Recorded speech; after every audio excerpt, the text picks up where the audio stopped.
Water and sanitation are at the heart of sustainable development and therefore key in achieving of other sustainable development goals.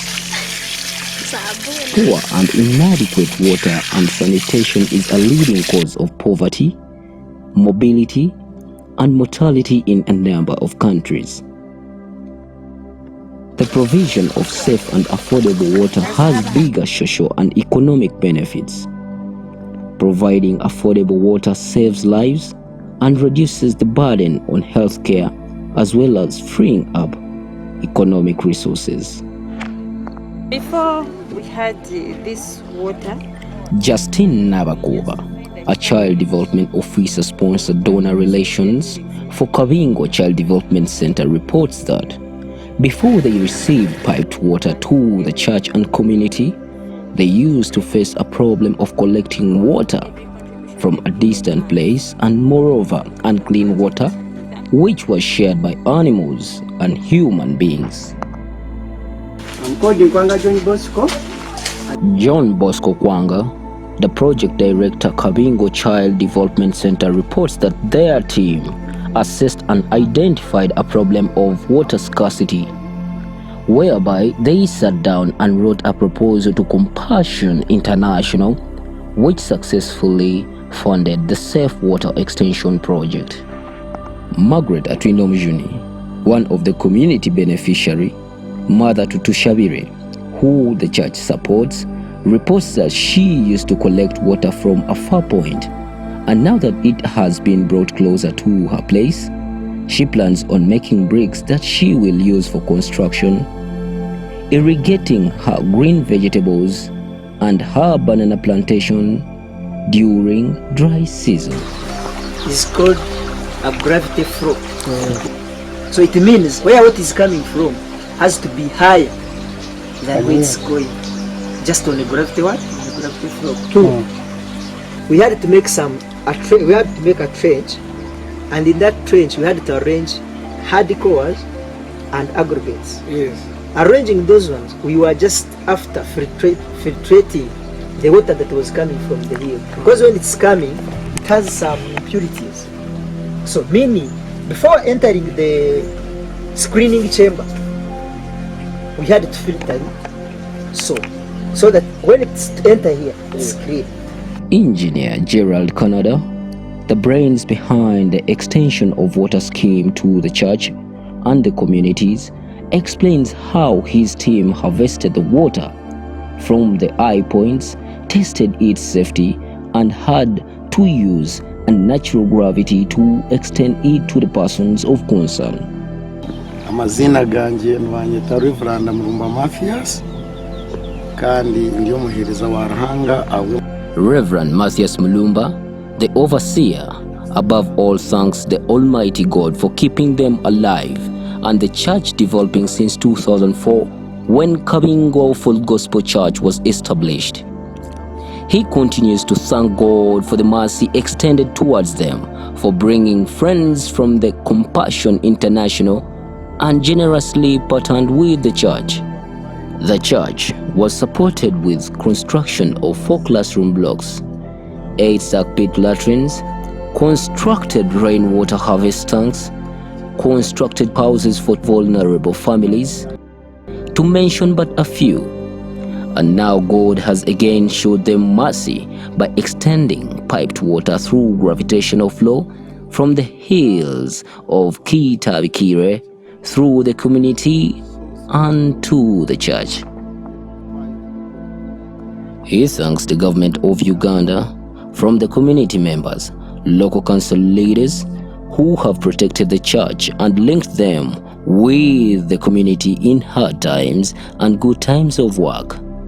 He again thanks the government of Uganda for giving her citizens freedom of worship and providing them with a license which gave them a go-ahead to extend water to the church and the vulnerable communities. We are still challenged by other community members who are in hill areas. They need support. They deserve it actually. But the challenge is we are incapacitated. However, He states that there is still help needed to extend water to the communities of Igayaza and Chichwekano, which is hilly and doesn't have access to safe water.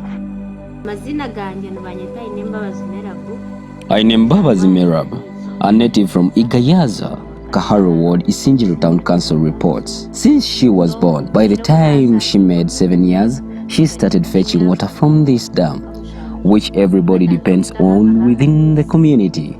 She adds, it has been their source of water for survival for both humans and animals. This water flows from the bare hills during rainy seasons, collecting into the dam.